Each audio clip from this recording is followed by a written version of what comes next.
Bismillah. Alhamdulillah. Wassalatu wassalamu ala Rasulillah wa ala alihi wa sahbihi wa man walah. Wa ashhadu an la ilaha illallah wahdahu la syarikalah wa ashhadu anna Muhammadan abduhu wa rasuluh. Amma ba'd. Alhamdulillah, pada kesempatan petang ini ba'dal maghrib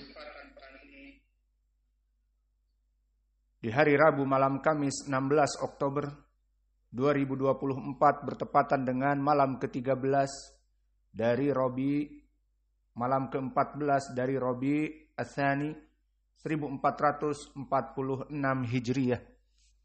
Kita lanjutkan kajian di Fakultas Ilmi Tauhid dalam pembahasan Kitabut Tauhid karya Asy-Syaikh Muhammad ibn Abdul Wahhab, dan insyaallah kitab ini akan segera selesai, dan jika selesai insyaallah kita akan menggantinya dengan kitab tauhid yang lain, yakni kitab Al-Aqidah Al-Wasithiyah.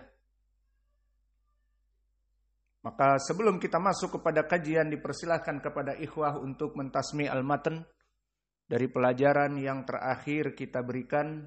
Tafadhalu hafizakumullah. Bismillahirrahmanirrahim. Ta'ala babu la yaqul ahadukum abdi wa amati wa fi sahih an Abi Hurairah radhiyallahu anhu anna Rasulullah sallallahu alaihi wasallam qala la yaqul ahadukum rabbak abdi rabbak wa yaqul sayyidi maulaya wa la yaqul ahadukum abdi wa amati wa yaqul fataya wa fatati Maulana.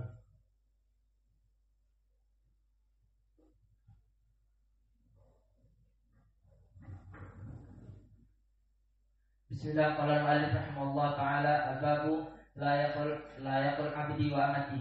Wa fi sahih an Abi Hurairah radhiyallahu anhu anna Rasulullah sallallahu alaihi wasallam qala la yaqul ahadukum at'im rabbak wa ati rabbak wa la yaqul sayyidi wa maulaya wa la yaqul ahadukum abdi wa amati wa la yaqul ghulam fataya wa fatati wa ghulami. Bismillah. Qala al-muallif rahimahullah an Ibnu Umar qala Rasulullah sallallahu alaihi wa ala alihi wasallam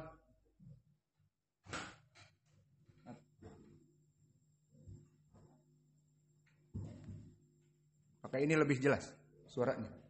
Baik. An Ibnu Umar radhiyallahu anhu, dari periwayatan Abdullah ibnu Umar radhiyallahu anhu, qala Rasulullah sallallahu alaihi wa ala alihi wasallam man ista'ada billah fa'idhuhu wa man sa'ala billah fa'atuhu wa man da'akum fa'ajibuh wa man sana'a ilaikum ma'rufan fakafi'uh fa in lam tajidu matukafi'uh fad'u lahu hatta tarau annakum qad kafa'tumuh. Di dalam hadis ini barakallahu fikum meriwayatkan Asy-Syaikh rahimahullah dari Abdullah bin Umar, dan hadis ini adalah hadis yang dikeluarkan oleh Ashabus Sunan, diriwayatkan oleh Imam An-Nasa'i, Abu Daud, Imam Ahmad, dan yang lainnya. Dan hadis ini derajatnya sahih dan telah disahihkan oleh Syekh kami muhaddis Muqbil Al-Wadi'i rahimahullah. Dan beliau mengatakan hada haditsun sahih ala syarti syaikhain, bahwa hadis ini sahih sesuai dengan syarat Al-Bukhari dan Muslim. Maka setelah kita mengetahui hadis ini sahih, maka kita masuk kepada penjelasan. Maka itulah dari manhaj taklim bagi para muhaddisin. Tidak seorang pengajar menjelaskan ujung-ujungnya hadisnya dhaif. Tidak dipakai dalam permasalahan iman, tidak dipakai dalam permasalahan muamalah, hubungan dengan manusia, tidak dipakai dalam permasalahan fikih dari hukum-hukum peribadatan. Karena sanadnya dhaif. Hadis ini tidak bersambung kepada Nabi. Atau rawinya ada yang dhaif. Maka manhaj kita di dalam pelajaran dan pembelajaran kembali kepada hadis-hadis yang sahih. Maka setelah sekarang kita mengetahui hadis ini sahih, maka barulah kita menjelaskan. Maka di dalam hadis ini disebutkan man ista'adza billahi fa'idhuh. Barang siapa seseorang datang meminta perlindungan dengan Allah. Misalnya datang seseorang meminta bantuan. Dengan nama Allah, tolonglah aku. Maka tolonglah dia, lindungi dia. Wa man sa'ala billah fa'atuh. Dan barang siapa yang datang dengan meminta kepada kamu dari apa-apa yang ada pada kamu, terutama dengan mengucapkan man sa'ala billah, maka dengan nama Allah, please bantu aku. Anakku sakit, atau istriku harus dirawat di rumah sakit, atau istriku sekarang mau melahirkan dan harus dioperasi kesar. Maka kalau tidak dioperasi, tidak bisa keluar anaknya. Dan jika dioperasi 12 juta, maka dari mana? Maka dengan nama Allah, aku meminta kepadamu. Fa'idhuh, fa'atuh. Maka bantulah dan berikanlah. Maka ini poin pendalilan di dalam permasalahan hadis ini. Jika datang seseorang meminta dengan menyebut nama Allah, maka berikanlah. Ini dari bab kitab tauhidnya. Dan permasalahan apakah harus kita berikan? Maka itu perkaranya namanya sedekah tidak wajib. Namun jika dia mampu untuk memberikan meskipun puluhan ribu, ratusan ribu, tidak sampai 12 juta, maka alhamdulillah Allah akan memberikan kemudahan dari jalan yang lain. Maka ini wajah pendalilannya, meminta dengan nama Allah. Kemudian lafaz setelahnya waman da'akum fa'ajibuh. Dan di sini akan dimasukkan adab-adab Islami. Barang siapa seseorang mengundangmu maka wajib datang. Permasalahan undangan telah datang nas. Undangan yang wajib datang diantaranya walimatul urus. Dengan datang hadis yang lain dari Ibnu Umar juga, idza da'akum ilal walimah fa'ajibuh. Jika kalian datang, diperintah untuk datang, diundang untuk datang kepada walimah. Walimah adalah pernikahan dari seseorang laki-laki dengan perempuan yang diketahui oleh kita, makanya kita diundang karena diketahui. Fa'ajibuh, maka datanglah. Maka asal dari hukum diundang untuk menghadiri walimah wajib. Namun di zaman now diundang kepada walimah. Terdulu di mana? Itu yang tadi lewat di depan. Ada panggung, baralek gadang, ada musik, ada gambus, ada dangdutan. Bagaimana mau datang? Nah, di sini permasalahannya lain. Kalau mereka tidak ada dangdutan dan hanya sekedar mengundang makan, maka wajib datang. Karena tidak ada fitnah. Dan apalagi tidak ada ikhtilat laki-laki di mana, perempuan di mana. Sehingga para laki-laki dengan mudah mengambil makanan dan duduk, kemudian makan, kemudian pulang. Dan perempuan pun bebas, tidak usah berdesak-desakan dengan laki-laki. Ini jika terpenuhi syarat wajib. Namun jika tidak terpenuhi syarat dengan adanya ikhtilat, laki-laki perempuan campur, apalagi kemudian bersalaman dengan dua mempelai, maka ada laki-lakinya, ada perempuannya, semuanya salaman kepada laki-laki dan kepada perempuan. Maka di sini ada baralek gadang juga, ada organ, ada dangdutan. Maka di sini hukumnya disebutkan oleh para ulama tidak usah hadir. Karena kemungkaran lebih besar daripada kebaikan. Dan yang kedua apalagi tipe seperti ustadz, Sudah datang dengan gamis, imamah, ada musik dangdut, ayo bergoyang. Maka dia makan sambil bergoyang. Orang bilang ini ustadz bla bla bla. Maka tidak pantas untuk datang. Maka di sini maknanya wa man da'akum fa'ajibu fi'lun amr. Wajib datang itu jika terpenuhi syarat tadi. Tidak ada ikhtilat dan tidak ada musik. Selesai dari adab ini. Kemudian yang berikutnya yang keempat, wa man sana'a ilaikum ma'rufan fakafi'uh. Barang siapa seseorang yang berbuat baik kepadamu, berbuat baik apa saja. Mulai berbuat baik dari segi jasa, telah memberikan jasa, memperbaiki demikian dan demikian untuknya. Ataupun membantu dengan pemikiran, tolong diajarkan demikian dan demikian. Atau dengan dana, dengan keuangan. Dibantu dengan uang demikian dan demikian karena anaknya sakit. Maka man sona'a ilaikum ma'rufan, barang siapa yang berbuat kebaikan kepada kamu dari segi jasa dan dana dan pemikiran apa saja. Usul yang baik, nasihat bahkan ke arah agama yang menyelamatkan dia dari jalan yang sesat. Fakafi'uh, maka bayarlah. Maka di sini kaum muslimin diajari untuk berbalas budi. Maka berbalas budi adalah akhlak yang mulia. Maka di dalam pepatah Indonesia mengatakan ada ubi, ada talas, ada budi, ada wati. Iya. Ini budi, ini wati. Jadi ada budi, ada wati. Iya apa tidak? Itu pelajaran SD kita zaman doeloe. Zaman antum sudah nggak ada lagi ya. Ini Ibu Budi masih ada. Si Budi masih ada. Itu si Budi panjang umur. Zaman kita ingat, ini Budi. Ini Bapak Budi. Ini Wati. Maka pepatah mengatakan ada ubi, ada talas, ada budi, ada wati. Ada budi, ada balas. Talas jadi balas. Maka maknanya kita utang budi, maka kita membalas budi. Itu maknanya. Maka di sini disebutkan barang siapa seorang berbuat baik kepada kamu,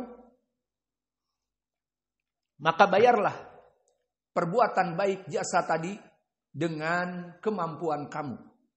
Jika kamu mampu membayar dengan apa yang diberikan, meskipun tidak sepadan, diberi bantuan 1 juta, dia tidak bisa membalasnya kecuali 200.000, ya tidak apa-apa. Atau bahkan memang dia orang yang miskin, dibantu, kemudian tidak bisa membalas kecuali dengan doa, ini yang diinginkan. Fa in lam tajidu ma tukafi'uhu, maka jika kamu tidak mampu untuk membayar kebaikan saudara kamu itu, fad'u lahu. Jika kamu ingin membayar kebaikan, berdoalah kebaikan untuknya. Hatta tarau annakum qad kafa'tumuh. Dan ini membuktikan bahwa kamu itu telah membalas kebaikannya. Maka di sini bagaimana akhlak yang mulia? Ada budi, ada balas. Maka seseorang yang hutang budi, dia berusaha untuk membayarnya. Di suatu kesempatan yang lain yang dulu membantunya dengan 1 juta, ternyata membutuhkan juga. Maka dia dalam keadaan kesulitan, maka orang ini ingat jasanya dulu. Setelah bertahun-tahun. Maka dia datangi, dulu kamu telah membantu aku dan dunia itu berputar, kadang di atas dan kadang di bawah. Maka pepatah juga mengatakan, banyak pepatah kita, bahwa hidup di dunia ini bagaikan roda yang berputar. Kadang di atas jaya raya, kadang di bawah dalam keadaan miskin dan papa. Itu pepatah Indonesia. Pepatah Arab, pepatah Inggris ada. Pepatah Arab mengatakan, yaumun laka wa yaumun alaik. Dunia ini berputar, hari ini kejayaan untuk kamu. Hari yang lain kejatuhan untuk kamu. Yaumun laka wa yaumun alaik. Hari ini bisa jadi bagimu jaya raya, besok hari bisa jadi kehancuranmu. Itu pepatah Arab. Pepatah Inggris ada. Siapa yang tahu pepatah Inggris?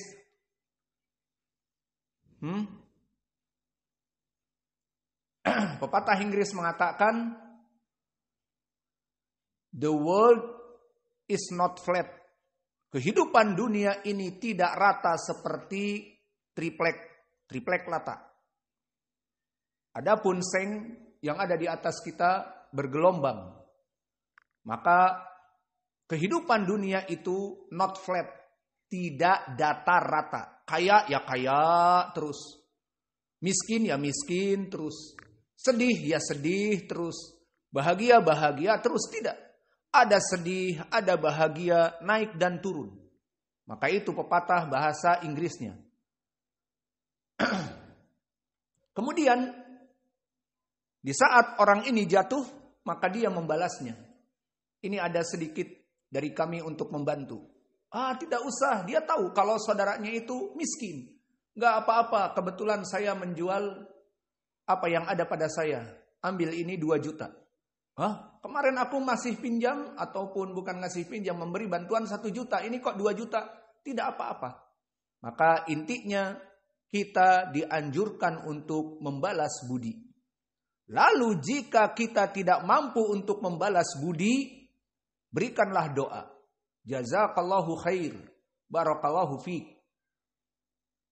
Sampai apa? Sampai orang ini tahu kalau kamu membalasnya. Menunjukkan bahwa permasalahan balas budi itu akhlak yang baik. Dan manusia yang baik akhlaknya akan merasakan itu hutang. Maka orang yang berbuat baik kepadanya, dia bukan menunggu namun melihat. Ini orang peduli enggak? Aku tolong. Maka berapa dari kaum muslimin manusia, jika menolong seseorang, dia ikhlas untuk Allah. La yuridu minhum jazaan wala syukura. Tidak menginginkan balasan, syukron, wala balasan yang lain. Doa, tidak. Cukup hanya Allah yang memberikan balasan. Namun dia akan menilai. Ini orang dikasih, coba. Kita pengen tahu. Ada sedikit respon atau tidak. Fakam min unasin fakir ma indahu syai' au zaujah au walad min as-shakhs a'tahu ka'annahu hadha syai' wajib. Khasatan zaujah. Ba'da zaujah a'ta syai'an hada aslan wajib alaih. Man qal al-wajib fil aql wasyurb wal libas wasakan hadal wajib. Lakin yauminal ayyam istaro silver queen masalan. Hadi ziyadah. Fa aqal si sukron, aqal si hadiah thaminah taqul hakada laisa kullu syai hadiah aslan wajib alaih. Idan hada aidha tukhalifu hadal hadis. Fa fi hadal hadis fakafi'uh. Maka berikan balasan. Meskipun kehidupan suami istri, maka istri diberikan hadiah-hadiah oleh suaminya, dia menganggap bahwa itu adalah kewajiban. Jadi tidak ada ucapan syukron, wala jazakallahu khair, fahada laisa minal adab. Maka Rasulullah SAW yaqul, man fa'ala laka ma'rufan fakafi'uh, lakin huwa zauj, wajib ala zaujah. Taib anti ariyah, apakah kamu telanjang? Tidak. Itu pakaian wajib bagi suami. Apakah kamu kelaparan, wahai istri? Tidak. Aku makan 3 kali sehari, bahkan 4 kali. Rakus, makanya gemuk. Ataupun dia, alhamdulillah, mempunyai banyak anak, diberikan kenikmatan di kasur. Maka itu kewajiban-kewajiban yang diinginkan. Namun membelikan silver queen, membelikan nasi goreng, misalnya, atau membelikan es krim, kemudian dia ada wajib alayya, les nakul jazakallah khair. Halas hada zawj ya'rif hadi imra'ah aslan ma fi akhlak, ma fi adab. Perempuan ini memang tidak mengikuti akhlak Rasul. Mada qala Rasulullah sallallahu alaihi wasallam, man sona alaka ma'rufan fakafi'uh. Taib hadal an ma'ruf ay ziyadah. Tambahan dari kehidupan suami istri. Dibelikan bakso, di saat dia itu hidungnya mampet, biar lancar. Maka syukurilah, alhamdulillah suamiku memberikan aku bakso. Padahal perkara yang sangat mudah. Jangan hadal wajib aslan alayya. Istaro bakso, istaro silver queen, istaro aisyah. Ada wajib alayya. Ana zaujatuh. Hada la yadkhul ila hadal hadis wa la yafham man sana'a ilaikum ma'rufan fakafi'uh. Fa idza kanal insan, jika seseorang yang berbuat baik itu diberikan balasan tadi di hadis, fa in lam tajidu syai'an fakafi'uh bid-du'a. Maka cukup dengan doa dan ucapan terima kasih itu cukup. Agar dia, kata Nabi, hatta tarau annakum qad kafa'tumuh. Yani hada zawj al-an ma yurid jazaan wala syukura, yurid ajr min Allah. Walakin idza antum taqulun li zawj syukran ya zawji anta ahsan zawj fil alam. Masyakil ba'din. Kaif ahsan zawj fil alam? Yani ma'ak zawj thani atau kaif? Al-muhim dia memberikan ucapan-ucapan yang baik, bukan laisa hada rajul yurid syai'. Walakin min bab hatta tarau annakum qad kafa'tumuh, sampai kalian itu diketahui oleh yang memberikan bahwa dia telah membalas dengan doa atau dengan balasan apa saja. Maka hadis ini hadis yang sahih.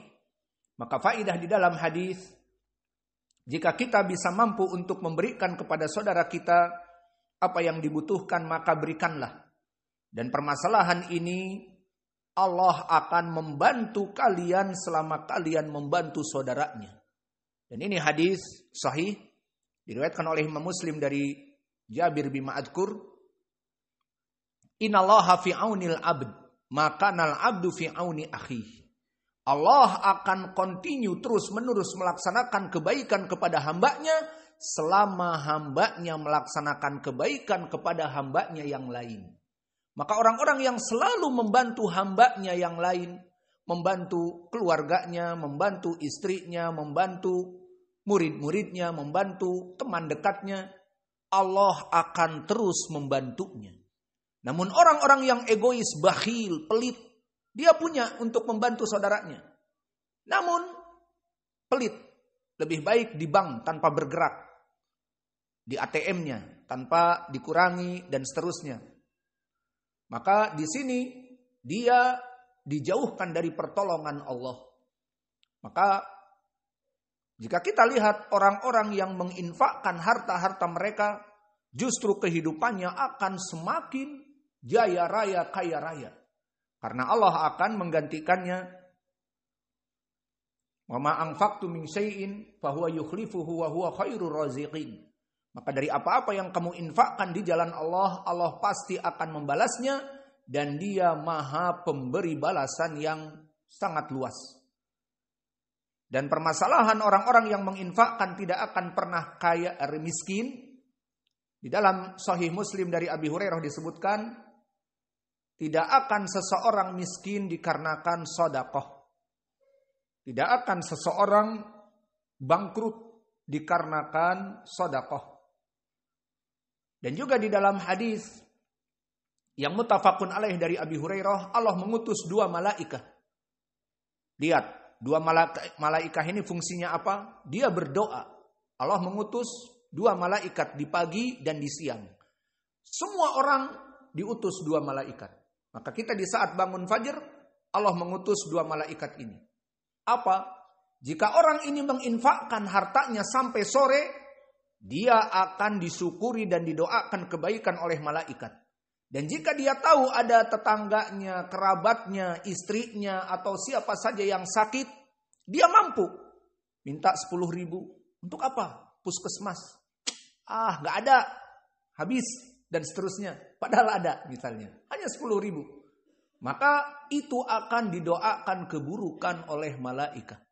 Jadi please, jangan pelit kepada semua yang ada dari manusia. Berbuatlah baik semampunya, karena ada malaikat yang mendoakan di pagi dan di sore. Jika dia menginfakkan di pagi, akan didoakan di pagi. Jika di sore oleh kloter yang seterusnya, Allah menurunkan di sore hari. Apa kata Nabi? bahwa sungguhnya Allah menurunkan 2 malaikah. Yang mana 2 malaikah ini akan mendoakan. Allahumma i'ti munfiqan khalafan. Allahumma i'ti mumsikan talafan. Fungsinya mendoakan kebaikan dan keburukan. Maka di saat di pagi hari, misalnya sebelum duhur, dia menginfakkan harta. Untuk siapa saja. Untuk masjid, membeli listrik, atau untuk memberikan makan kepada santri, atau untuk memberikan makan kepada anak dan istrinya. Maka didoakan oleh malaikat, Allahumma i'ti munfiqan khalafan. Ya Allah, balaslah dengan kekayaan yang ada padamu untuk orang ini yang menginfakkan hartanya. Didoakan kebaikan. Dan bagi yang pelit, meskipun untuk anaknya sakit, harus dibawa ke rumah sakit. Gak ada uang, besok aja lah. Padahal ada uang di sakunya 500. Namun dibawa ke puskesmas hanya 10.000, tidak ada. Besok akhirnya lebih parah dan lebih sakit. Maka malaikat mendoakan Allahumma i'ti mumsikan talafan. Ya Allah, berikanlah si bakhil ini mumsikan talafan. Orang yang bakhil ini kamu juga jangan berikan rizki yang luas. Maksudnya karena kebakhilannya itu, bakhillah kepada dia. Jadi jangan berikan dia balasan pahala yang besar dan rizki yang banyak. Tapi tidak diberi balasan pahala karena dia pelit dan juga disempitkan rizkinya. Dari hadis ini menjadi pendalilan. Orang-orang yang menginfakkan hartanya kepada siapapun, terutama kepada keluarga yang wajib, tidak pelit, apalagi kepada yang lain, maka dia akan mudah rizkinya. Didoakan oleh malaikat. Dan orang-orang yang bakhil, pelit, kedekut, maka dia mempunyai sesuatu namun tidak mau bergerak ATM-nya itu. Si kursnya itu pengennya 60 juta terus. Kalau nanti 10.000 dikasih untuk anaknya ke puskesmas, nanti jadi 59.990.000. Tidak mau dia pecah. Akhirnya nggak ada. Didoakan oleh malaikat, wahai Allah, orang yang bakhil ini jangan engkau berikan harta. Maksudnya bakhilah atas orang ini. Maka inilah dari keutamaan orang-orang yang berinfak di jalan Allah. Dan hadis ini hadis yang sahih. Lalu wajah pendalilannya, barang siapa yang meminta seseorang dengan nama Allah, datang dalam keadaan butuh. Dan dia tidak bohong. As'aluka billah. Aku minta kepada kamu atas nama Allah. Mohon 10.000 aja untuk bawa anak saya ke puskesmas. Maka di sini bukan wajib bagi kita, sama hukumnya sunnah agar memberikannya. Maka poin pendalilannya menyebut nama Allah. Ini kitab tauhid masuknya, paham? Adapun pembahasan tadi tentang permasalahan orang-orang yang berbuat kebaikan kepada kamu dibalas, dan jika diundang maka penuhilah undangan, itu bukan lafaz wajah pendalilan. Maka wajah pendalilannya tadi, barang siapa yang meminta dengan nama Allah, maka penuhilah. Dan itu pun hukumnya bukan wajib, hukumnya adalah sunnah. Kemudian kita masuk kepada bab yang seterusnya. La yus'alu biwajhillah ilal jannah. Maknanya tidaklah seseorang meminta dengan wajah Allah, dia akan dimasukkan kepada surga. Maka hadis ini dengan lafaz seperti ini dikeluarkan oleh Imam Abi Daud dan yang lainnya dalam keadaan sanadnya dhaif. Maka hadis ini dari Jabir, berkata Rasulullah sallallahu alaihi wa ala alihi wasallam, la yus'alu biwajhillah ilal jannah. Maka tidaklah seseorang meminta atau diminta dengan kalimat tujuannya untuk wajah Allah, maka tidaklah dia kecuali akan dimasukkan kepada surga. Maka hadis ini seperti tadi manhaj kita manhaj muhaditsin. Jika hadis ini sahih, kita sarah. Namun jika hadis ini dhaif, ya kita tidak beristidlal dengan hadis yang dhaif. Maka hadis ini dikeluarkan Abu Daud dan yang lainnya, dan di sanadnya dari jalan Muhammad ibnul Munkadir dari riwayatan Sulaiman ibnu Qurm. Dan Sulaiman ibnu Qurm telah didhaifkan oleh para ulama. Dan dia juga dari segi manhaj akidah Rafidiyan dan gulu kepada Rafidahnya. Maka disebutkan oleh Ibnu Ma'in juga dhaif, laisa bisyai, dan Al-Hafidz Ibnu Hajar di Takrib menyebutkan sayyi'ul hifdz, hafalannya rusak dan dia Syiah Rafidah. Maka hadis ini hadis yang dhaif. Namun meskipun dhaif, maka maknanya sahih. Tidaklah seseorang yang meminta untuk tujuan wajah Allah, maka dia dalam keadaan akan dimasukkan kepada surga.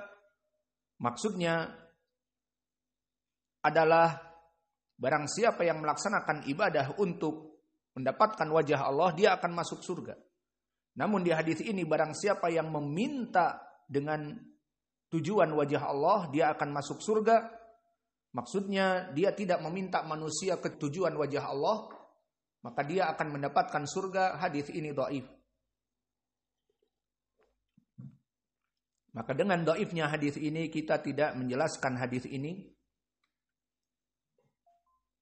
Dan faidah kalau begitu, karena hadis ini dhaif kita tidak menjelaskan, namun ada faidah di sisi lain tentang penetapan dari bab ini adalah menetapkan wajah untuk Allah. Maka Allah mempunyai sifat. Sifat-sifat Allah yang bermacam-macam, di antaranya adalah wajah. Maka awas, Allah mempunyai sifat wajah. Dan sifat wajah Allah banyak di hadis dan di Al-Quran. Adapun di hadis misalnya, atau di Al-Quran dulu, wa yabqa wajhu rabbika dzul jalali wal ikram. Maka pada hari kiamat kelak semuanya hancur luluh lantah. Semua yang bernyawa akan mati. Semuanya akan mati. Kecuali Allah, wa yabqa, yang tersisa hanya Allah. Dan Allah di sini menyebutkan atas dirinya wa yabqa wajhu rabbika. Yang tersisa hanya wajah Rabb kamu, wajah Allah. Maka di sini di Al-Quran penetapan wajah untuk Allah. Adapun di dalam hadis banyak. Di antaranya hadis yang muttafaqun alaih dari Abi Sa'id Al-Khudri, man shoma yauman fi sabilillah. Dan di riwayat ibtagha bihi wajh Allah. Barang siapa yang berpuasa menginginkan untuk Allah ataupun fisabilillah, di riwayat mendapatkan wajah Allah, maka ba'uda wajhahu minan nar sab'ina kharifa. Maka wajahnya itu akan dijauhkan dari api neraka 70 tahun. Satu kali atau satu hari berpuasa namun mengharapkan wajah Allah. Maka di dalam dalil ini Al-Quran dan hadis yang kami sebutkan dan yang lainnya banyak. Itu saja yang saya ingat sekarang. Dan untuk mempersingkat waktu. Maka dari dua pendalilan ini kita mensifatkan wajah untuk Allah. Dan awas. Manhaj Ahlussunnah wal Jamaah di dalam akidahnya menetapkan sifat untuk Allah seperti ini wajah. Maka maksudnya Allah mempunyai wajah, na'am. Kita harus menetapkan karena Allah menetapkannya di Al-Quran dan Sunnah. Namun manhaj Ahlussunnah tidak masuk kepada perkara-perkara setelahnya. Apa? Menetapkan wajah Allah bila tamtsil. Dan jangan menyepertikan dengan makhluknya. Sehingga wajah Allah kita tetapkan iya. Wajahnya seperti siapa? Seperti Tom Cruise, artis kafir yang ganteng misalnya. Lah, tidak boleh. Tidak boleh menyepertikan Allah seperti itu, haram. Allah berfirman, laisa kamitslihi syai'. Allah tidak sama dengan makhluknya. Dan Allah berfirman, fala tadribu lillahil amsal. Tidak boleh memisalkan makhluk dengan Allah. Dan juga di akhir surat Al-Ikhlas, walam yakun lahu kufuwan ahad. Maka tidak ada kufuwan ahad, yang menyamai, nothing compares to Allah. Tidak ada yang menyamai bagi Allah dengan makhluknya. Maka kita menetapkan wajah, tapi tadi apa? Menetapkan tidak seperti makhluknya. Wala tamsil. Dan juga wala takyif. Apa takyif? Menyepertikan kaifa. Maka kita sibuk dari sifat-sifat Allah, kemudian berpikir bagaimana. Maka bagaimana wajah Allah? Apakah mukanya, matanya ada 2? Atau hidungnya panjang? Atau hidungnya pesek? Mayajuz kama hada. Tidak boleh kita menanyakan bagaimana dan bagaimana. Maka ini akidah ahli sunnah, tidak boleh menyepertikan dengan makhluknya. Dan tidak boleh menanyakan bagaimana. Dan tidak boleh menafikan jelas. Dan juga tidak boleh mentakwilkan kepada makna yang lain. Karena di bahasa Arab, wajhu itu diartikan wajah. Seperti Indonesia, wajah. In Arab, wajhu rabbika, wajah Tuhanmu, au Rabbmu. Maka sama, wajah diambil dari serapan bahasa Arab. Idan makna wajah indal Arab, ini wajah, muka. Tidak diartikan wajah adalah kekuatan. Wajah adalah kekuasaannya. Wajah adalah misalnya pendalilan rahmatnya yang luas. Tidak boleh dipalingkan ke makna yang lain. Wajah harus wajah. Maka akidah ahli sunnah yang 4 tadi menetapkan sifat wajah tapi tanpa menyepertikan dengan makhluknya bila tasbih. Wabila ta'til. Menafikan, tidak boleh, harus menetapkan. Tapi menetapkan dengan tidak menyepertikan dengan makhluk, bila tamsil, wala takif, dan menanyakan bagaimananya, dan juga tidak boleh takwil, memalingkan kepada makna yang lain. Wajah, oh bukan, jangan disebut wajah. Lalu apa? Maknanya kekuasaan. Seperti orang-orang Mu'tazilah dan yang lainnya. Maka di sini 4 kaidah ini tadi seperti masyhur dari ucapan Imam Malik Ibnu Anas. Malik Ibnu Anas imam ahli sunnah wal faqih minal fuqaha wa huwa qawi jiddan fi mas'alatil aqidah. Datang seseorang kepada Imam Malik dan ini sanadnya banyak. Bisa naik kepada sahih li ghairi. Sa'ala rajulun ila Imam Malik. Ucapan Allah Ar-Rahman alal ars istawa.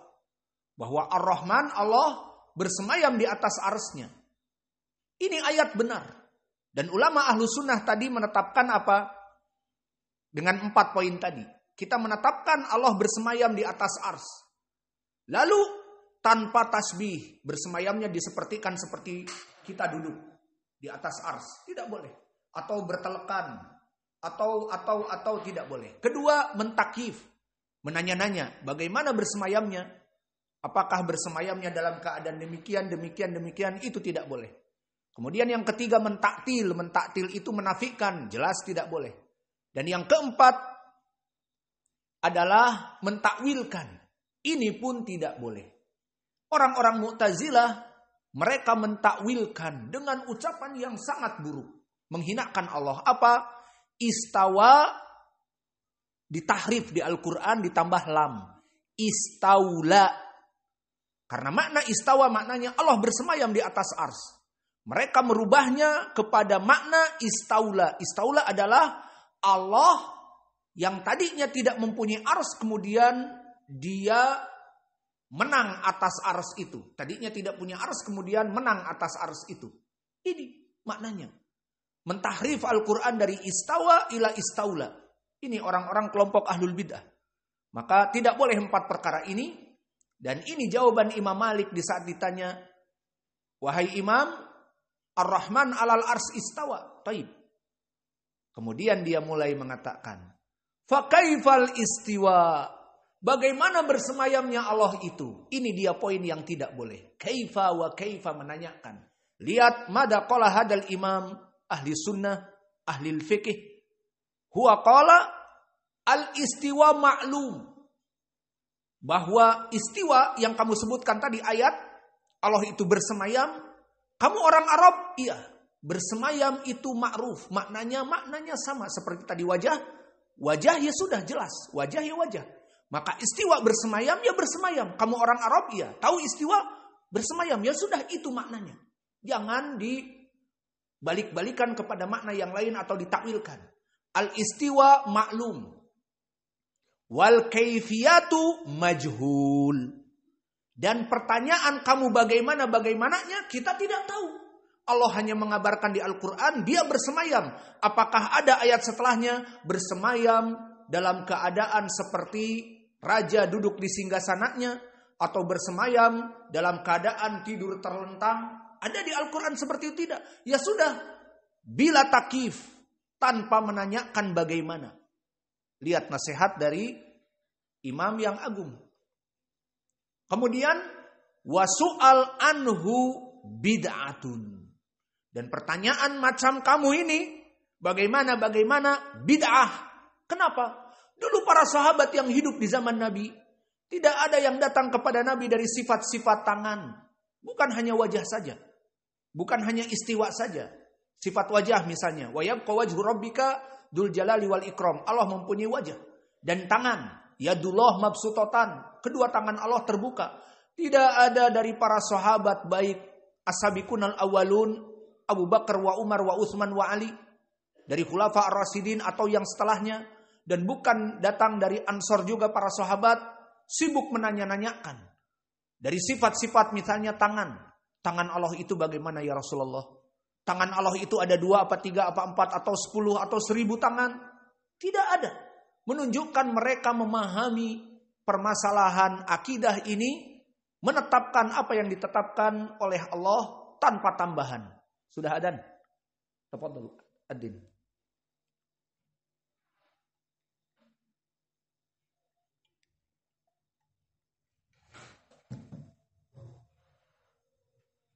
Adin huna hatta. Biar enggak usah biar dingin juga. Adin huna.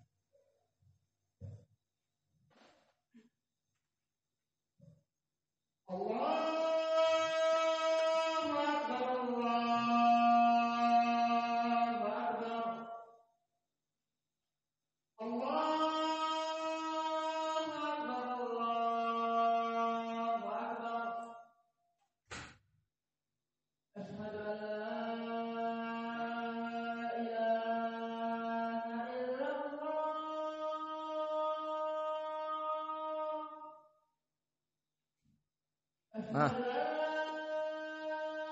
Udkhul hammam. Buka hammam.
Bismillah. Maka kita lanjutkan pelajaran bab yang kedua tadi, bahwa hadisnya dhaif. Maka dikarenakan hadisnya dhaif, kita hanya mengambil makna yang tersirat tentang sifat wajah, maka kita menetapkan sifat wajah. Dan Imam Malik di saat ditanya ayat ini Ar-Rahman 'alal arsy istawa, dia katakan al-istiwa maklum. Makna bersemayam jelas maknanya. Di lughah Arabiyah Indonesia, semayam ya istiwa maknanya semayam. Terus as-su'al anhu ataupun al-kaifiyatu majhul. Adapun pertanyaan bagaimananya Allah bersemayam tidak bisa dijawab karena tidak ada di dalam ayat seterusnya bagaimana dan bagaimana, dan itu sifat Allah, kita tidak bisa melihatnya bagaimana, cukup dengan beriman dia bersemayam itu saja. Wa su'al anhu bid'ah, dan pertanyaan-pertanyaan seperti tadi bid'ah. Tidak ada dari salaf, para sahabat, tabi'in dan yang lainnya menanyakan perkara ini. Ini dia sikap kita kepada permasalahan nama-nama Allah. Dan kita tutup pelajaran kita dengan bab yang ketiga, bab maja'a fil law. Bab tentang permasalahan law. Kalimat law atau maknanya seandainya atau jikalau. Maka law diartikan oleh Indonesia jikalau, ada launya. Maka law dari Arab. Maka kalimat jikalau, seandainya dan seterusnya di sini bukan dari kalimat tauhid. Kenapa dimasukkan permasalahan law ini? Karena dari tauhid yang hakiki, seorang hamba harus menegakkan tauhid, itu harus beriman kepada qada dan qadar. Maka jika seseorang mengatakan, oh jika seandainya, oh jikalau, maka itu menyelisihi qada dan qadar. Contohnya, seseorang tadi asar, dia mau pergi keluar dari pondok. Maka dia ragu-ragu, pergi enggak ya? Nanti takut pelajaran ketinggalan. Udahlah, cepat minta izin sama ustadz, keluar cepat. Dia butuh membeli sesuatu atau butuh sesuatu, maka dia keluar. Maka di saat keluar hujan deras, tidak bisa bergerak. Kemudian bensin habis, lengkap alasan. Maka dia mau kembali agar cepat pelajaran maghrib, tidak bisa. Karena harus mendorong, tidak bawa uang. Didorong motor dan hujan deras.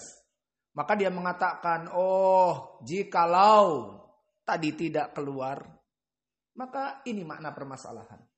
Maka kalimat jikalau yang bahasa Arabnya lau, jika seandainya, maka kalimat seperti ini adalah penafian dari qada dan qadar. Maka tidak boleh seseorang mengatakan seperti tadi, kalau tadi aja kita tidak keluar, kita akan ikut pelajaran. Siapa bilang? Mungkin bisa jadi kamu tidak keluar, ada halangan yang lain, kamu tidak bisa belajar. Contohnya hujan kan, sallu fi rihalikum. Tidak ada pelajaran, misalnya. Alhasil, tidak boleh seseorang mengatakan, oh jika seandainya tadi begini, tidak akan begini jadinya. Salah. Siapa bilang tidak akan terjadi? Itu sudah qada dan qadar. Maka ini bab lau, masuk kepada waswasah syaitan, karena dia menyelisihi qada dan qadar. Maka beristidlal dengan ayat, yaquluna lau kana lana minal amri syai'un ma kutilna hahuna. Maka beristidlal dengan ayat ini. Maka di dalam ayat ini, mereka orang-orang diceritakan di dalam tafsir adalah sebagian dari munafikin. Disebutkan katanya adalah Abdullah ibn Ubay di perang Uhud mengatakan yaquluna. Maka orang-orang munafik itu mengatakan lau kana lana minal amri syai' ma kutilna hahuna. Jika kita tidak datang ke perang Uhud ini, maka kita tidak akan pernah dalam keadaan ketakutan dan hampir terbunuh di peperangan ini. Maka ini dari permasalahan lau yang dimisalkan oleh penulis. Maka ayat ini dipotong, lebih baik disambung. Jika disambung ayat ini akan lebih jelas. Qul law kuntum fi buyutikum la barazal ladina kutiba alaihimul qatlu ila madaji'ihim. Maka dijawab oleh Allah di saat orang-orang munafik ini mengatakan, oh seandainya kita tidak pergi keluar berperang, maka kita tidak dalam keadaan mau mati sekarang di perang Uhud ini. Maka dijawab oleh Allah, qul, katakan, wahai Muhammad, lau kuntum fi buyutikum, jika seandainya kamu juga tidak keluar pergi untuk berperang, la barazal ladina kutiba alaihim al-qatlu ila madaji'ihim. Jika Allah mentakdirkan dia akan mampus, maka dia pasti akan mampus meskipun di rumah. Paham? Maka kalimat lau ini menyelisihi dari qada dan qadar. Dipikirnya jika dia tidak berangkat, maka keadaannya akan berubah. Tidak, siapa tahu. Maka Allah membalasnya dengan katakanlah. Yang mereka berandai-andai itu jika mereka meskipun di rumah mereka, kalau sudah ditakdirkan mereka itu mati, maka misalnya mati di medan perang, dia akan tetap keluar. Dan akan menemui ajalnya di medan perang. Atau bahkan dia akan mati di kasur. Dia takut kematian, bisa jadi mati di kasur. Di atas kasur. Dalam keadaan tidak peperangan dan seterusnya. Dan begitu pun beristidlal dengan ayat yang kedua. Alladzina qalu li ikhwanihim wa qa'adu law ata'una ma qutilu. Ini kisahnya mereka orang-orang yang tidak ikut berperang. Menggembosi orang-orang yang ikut berperang. Maka dikatakan alladzina qalu li ikhwanihim wa qa'adu.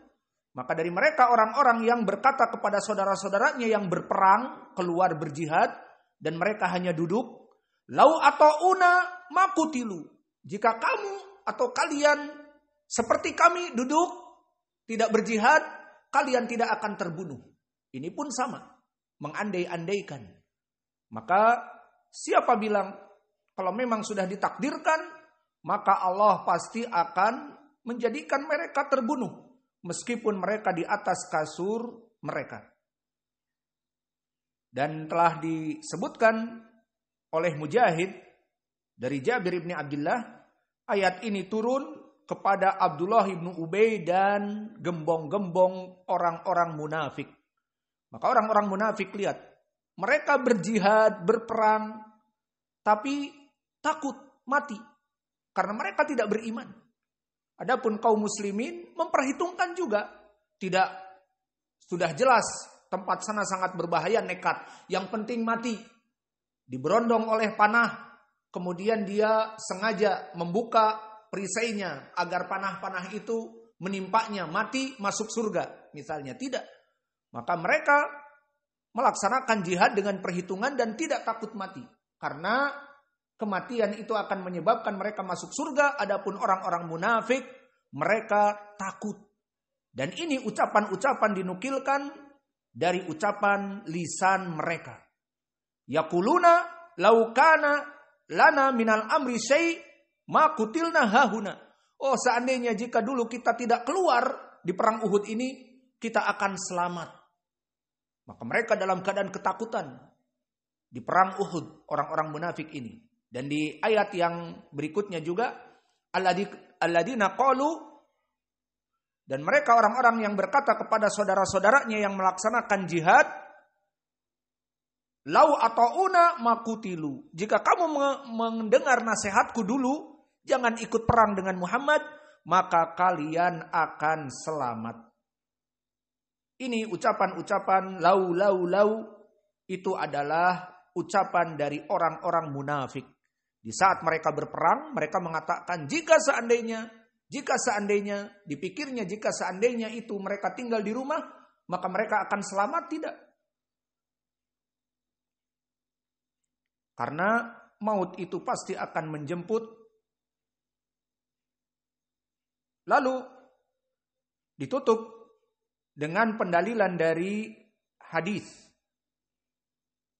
Wa fi sahih, maka disebutkan di dalam hadis yang sahih dari Abi Hurairah bahwa Nabi Muhammad sallallahu alaihi wa ala alihi wasallam bersabda, "Ihris ala ma yanfa'uka wasta'in billah wa la ta'jazna. Wa in asabaka syai'un fala taqul law anni fa'altu lakana kada wa kada. Walakin qul qadarallahu wa ma syaa fa'ala. Fa inna laula tuftahu amalu syaiton." Hadis ini hadis yang agung. Dan hadis ini hadis yang sahih, diriwayatkan oleh Imam Muslim. Dan faedah dari hadis ini sangat besar. Insya Allah kita berikan sesingkat-singkatnya. Maka dikatakan di pertama lafadznya ihris alama yang fa'uk. Ini nasihat dari Nabi. Kalian targetkan dan sibukkan kehidupan kalian alama yang fa'uk, dari perkara-perkara yang menyebabkan kalian bermanfaat dunia dan hari akhirat. Lihat.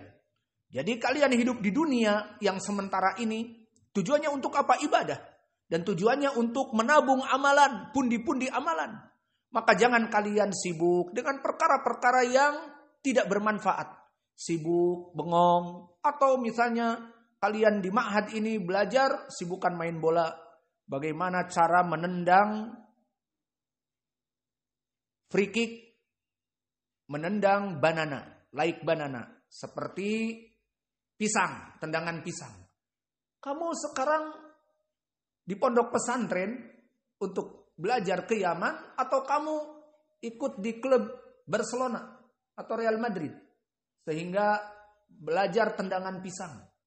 Maka please para tulabul ilm, jangan tiap hari main bola. Ihris alama yang fa'uk, pikir main bola apa kegunaannya? Olahraga, Ustaz. Bawa subhat olahraga. Olahraga bisa kalian push up, bisa kalian tiap hari ada piket membersihkan masjid. Itu olahraga yang baik, bermanfaat, berpahala besar. Adapun main bola, apalagi ayo latihan. Yang jadi kiper biar kipernya jago, aku akan membuat tendangan pisang. Akhirnya tidak tendangan pisang, tidak tendangan nanas, semuanya habis waktu. Kalian di sini untuk belajar. Please jangan main bola setiap hari. Taib. Ihris alama yang fa'uk. Nabi menasihati kalian. Maka ihris, semangatlah kalian kepada perkara-perkara yang memberikan kalian faidah. Kalau tidak main bola ya duduk, melamun, bengong, melihat sesuatu kalau ada di HP-nya, internet, perkara-perkara yang buruk, maka jangan berbuat seperti itu. Ihris alama yang fa'uk. Maka kamu imam menghafal Al-Quran, menghafal hadis, menghafal matan. Kalau capek istirahat, tiduran atau tidur. Kalau bosan ya membersihkan masjid atau apa saja. Atau mencuci dari kewajiban-kewajiban untuk diri kalian. Mencuci sohan untuk nanti makan. Mencuci pakaian kalian. Itu rekreasinya. Bukan rekreasinya harus main bola. Tidak mesti harus seperti itu. Kemudian lafaz berikutnya setelah kita diingatkan tadi oleh Nabi, ihris alama yang fa'uk. Kalian hidup di dunia hanya sekali. Dan kalian hidup di dunia tidak tahu kapan. Namun yang jelas kalian disuruh beribadah. Wa ma khalaqtul jinna wal insa illa liya'budun. Tidaklah dijadikan jin dan manusia di muka bumi ini untuk beribadah. Maka semangat untuk kepada perkara yang bermanfaat bagi kamu. Jangan banyak perkara-perkara yang tidak dibutuhkan. Disibukkan dengan perkara-perkara yang memalingkan. Kemudian nasihat yang kedua, wasta'in billah wala ta'jazna. Dan memintalah kepada Allah dalam segala perkara. Jika kamu putus asa, tidak bisa begini, tidak bisa begitu, minta kepada Allah. Contohnya orang-orang yang baru belajar dengan kita, di mana kita sistemnya sangat kuat. Dulu misalnya di pondok-pondok pesantren hanya sekedar ujian-ujian naik kelas, ujian-ujian naik kelas. Di sini setiap hari belajar menghafal setoran seperti dari tadi pagi antum, setoran Sahih Al-Bukhari, tadi siang setoran Lughah Arabiyah Al-Ajrumiyah, tadi asar setoran Kitab Tauhid, sekarang pun dan seterusnya. Maka kalian merasa berat. Apa kata Nabi? Wasta'in billah wala ta'jazna. Meminta kepada Allah, ya Rob, bukalah akalku. Ya Rob, bantulah aku dalam memahami agama ini. Jangan putus asa. Ini nasihat kedua. Jadi jika kalian menginginkan sesuatu, menghafal dengan mudah, kemudian sulit putus asa. Udahlah, dipukul aja. Semua orang setor, baik yang kelahirannya ganjil, kelahirannya genap, semuanya bisa, dia pukul. Kenapa? Putus asa. Tidak bisa menghafal. Jangan putus asa. Kenapa? Minta kepada Allah. Fahim tum? Maka jangan ada yang mengatakan, aku sudah berusaha menghafal tapi tidak mampu. Mungkin orang-orang awal seperti Usama ataupun Pandu yang baru-baru masuk. Maka alhamdulillah Pandu, yang mana dia sekolah di SMA tapi bisa dengan kalian meskipun beberapa pelajaran yang pendek-pendek. Namun itu adalah hasil usahanya. Ihris ala ma yanfa'uk. Maka dia membagi jam pelajaran di sana dan di sini. Dan begitupun Usamah yang baru masuk juga pertama-pertama susah. Namun sekarang Masya Allah mudah baginya. Berdoa kepada Allah. Allah akan memudahkan segala perkara. Yang tadinya susah jadi mudah. Jadi please, yang kedua nasihatnya dari Nabi, wasta'in billah wala ta'jazna. Minta kepada Allah jika kamu tidak mampu, jangan frustasi, jangan putus asa. Aku nih orang yang IQ-nya rendah, gak bisa aku belajar di sini. Masa belajar di sini pagi setor, siang setor, asar setor, isya setor. Bahkan mau tidur pun seperti anak kita kemarin, Mbak, nanti pagi apa? Sahih Al-Bukhari. Wah, panjang. Sudah ngantuk. Pergi ke masjid menghafal sebelum tidur. Beban, itu yang kita inginkan. Ihris ala ma yanfa'uk. Jadi beban bagi dia harus menghafal, harus menghafal. Tidak mampu berdoa kepada Allah. Paham semuanya? Itu. Jika kalian ingin sukses dan insya Allah tahun yang akan datang, bertahun-tahun yang akan datang, kalian akan duduk di meja dan akan dimudahkan berbicara berapa jam, semua mengalir bagaikan air. Karena dari hasil usaha yang kalian hafalkan dan fahamkan. Wa in asobaka, selesai dari nasihat yang kedua. Dan ini bukan poinnya. Sekarang kita masuk kepada poin masalah lau, jikalau, dan masalah qadar. Wa in asobaka syai'un falatakul lau anni fa'altu lakana kada wa kada. Ini dia.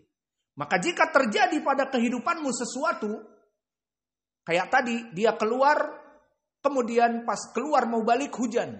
Dan kebetulan habis bensin dan dia tidak membawa uang, akhirnya didorong motornya. Maka dia mengatakan, seandainya tidak tadi keluar, maka kita tidak terlambat ikut pelajaran. Maka di sini disebutkan wa in asobaka syai'un, jika tertimpa sesuatu, baik seperti tadi terlambat, baik sakit, baik perkara-perkara yang buruk, falatakul lau anni fa'altu lakana kada wa kada. Oh, jika aku tidak melaksanakan tadi demikian, aku akan selamat. Oh, jika tadi aku melaksanakan demikian, pasti akan demikian dan demikian. Ini poin pendalilan hadis ini. Maka jangan fala takul la huna la nahiyah. Karena takul fi'lun mudhari' majzum dengan la, maka di ilmil usul fala takul, apa i'rab takul? Fi'lun mudhari' majzum dengan la nahiyah. Di ilmil usul memberikan makna tahrim. Maka haram, tidak boleh mengatakan lau, oh seandainya, jikalau, tidak boleh. Karena dia berarti tidak beriman dengan qadar. Walakin, lihat, tadi tidak boleh mengatakan jikalau, oh jika tadi kita tidak berangkat, oh jikalau tadi kita memberikan uang demikian dan demikian, pasti akan demikian dan demikian. Maka ini dilarang oleh Nabi, lalu diberikan jawabannya. Lalu kalau begitu apa yang dia ucapkan? Walakin qul, tapi katakanlah, qaddarallahu wa ma syaa fa'ala. Maka katakanlah, itu semuanya telah Allah tentukan. Jadi di saat kalian tadi ingin melaksanakan demikian dan tidak dilaksanakan, kemudian terjadi keburukan, coba tadi kita laksanakan demikian. Kita tidak akan mengalami keburukan ini. Maka jangan bicara seperti itu kata Nabi, tapi katakanlah pas mendapat keburukan, qaddarallah ma syaa fa'ala. Allah telah menulis di Lauh Mahfuz sebelum kita diciptakan, bahwa ba'dal asr ini akan terjadi demikian dan demikian. Maka jangan kita katakan, coba kita tidak demikian. Coba kita tidak keluar dari pondok. Maka kita tidak akan terlambat dengan hujan dan kehabisan bensin ini. Tidak. Ini semua telah tertulis di Lauh Mahfuz. Fahimtum? Maka ini nasihat dari Nabi. Jangan mengatakan jikalau. Tapi jika terjadi sesuatu yang buruk, jangan dikatakan, kalau tadi tidak begini. Karena apa? Karena perkara ini disebutkan fa'ina lau taftahu amalu syaiton, akan membuka dari perbuatan syaiton. Apa itu? Pertama, tidak iman kepada al-qadar. Maka dipikirnya kalau dia tidak keluar, tidak akan terjadi keburukan. Berarti tidak beriman kepada qadar, tetapi justru dirinya yang mengatakan, aku kalau tidak keluar tidak terjadi. Siapa bilang? Maka ini membuka pintu syaitan. Dari bab ini, faham ya? Dan yang kedua dari bab apa? Blame to the people ataupun blame to himself. Dia akan mencari kambing hitam. Nah, kalau antum lihat, setiap ada kesalahan kemudian mencari kambing hitam, dia tidak beriman kepada qadar. Dan ini kejadian. Misalnya seseorang, 2 orang tadi. Dia keluar ba'dal asr. Kemudian tadi tidak ikut pelajaran karena hujan dan habis bensin. Maka orang-orang ini akan mencari kambing hitam. Kamu sih, tadi anak udah bilang apa? Mau hujan. Kamu memaksa aku. Akhirnya membuka pintu syaitan apa? Pertengkaran, pertikaian, mencari kambing hitam. Maka ini yang banyak terjadi pada orang-orang kafir. Tidak beriman kepada qadar. Di saat misalnya tabrakan, meninggal istrinya yang dia cintai. Dan anak-anaknya tinggal dia sendiri. Dia yang sakit alhamdulillah. Misalnya selamat. Meskipun luka-luka yang banyak dan alhamdulillah bisa selamat. Namun penyakitnya itu lebih parah di saat dia hidup. Apa? Depresi. Dia merenung. Bahkan hilang ingatan, hilang akal. Kenapa? Aku yang menyebabkan istri dan anakku mati. Itu selalu seperti itu mereka. Maka merenungi diri sendiri dan memukul diri sendiri. Di saat melihat foto istrinya, foto keluarganya yang baik, ini semua ulahku. Kenapa aku mengantuk? Itu sebabnya. Coba kalau aku tidak mengantuk. Paham? Ini membuka pintu syaitan dari bab ini. Akhirnya dia depresi, menyalahkan dirinya, atau bahkan orang lain, misalnya bapaknya istri ini, jadi membenci suaminya ini. Karena dia tahu, karena ngantuk, akhirnya gara-gara kamu, anak putriku meninggal dan cucu-cucuku meninggal. Akhirnya terjadi perseteruan. Padahal itu semua telah tertulis di Lauh Mahfuz. Bukan masalah dia keluar dengan anak istrinya pada kejadian hari itu, atau karena ngantuk, maka itu hanya sebab saja.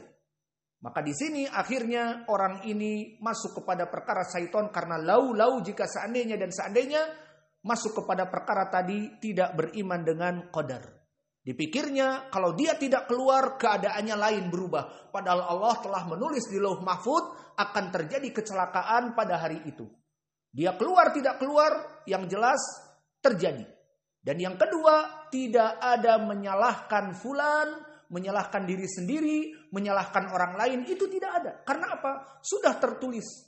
Maka kaum muslimin jika terjadi sesuatu, tidak melihat kepada waktu yang lampau, oh seandainya kemarin tidak demikian akan selamat. Tidak. Tidak melihat kepada yang masa lalu. To the past tense, tidak. Dan yang kedua, tidak menyalahkan siapapun. Sudah tertulis di Lauh Mahfuz. Jangan, coba aku nggak dengar istriku. Istriku pada saat itu, ayo bang antar. Akhirnya aku dalam keadaan capek kerja, nganter, tidur. Terbalik mobil, meninggal istri dan anakku. Coba seandainya tidak keluar. Coba aku tidak mendengar istriku. Coba, nah bapaknya bilang lain. Coba pada saat itu kamu serius, nyupir, jangan ngantuk. Akhirnya membuka perbuatan syaitan, terjadi perselisihan di antara kaum muslimin dan depresi.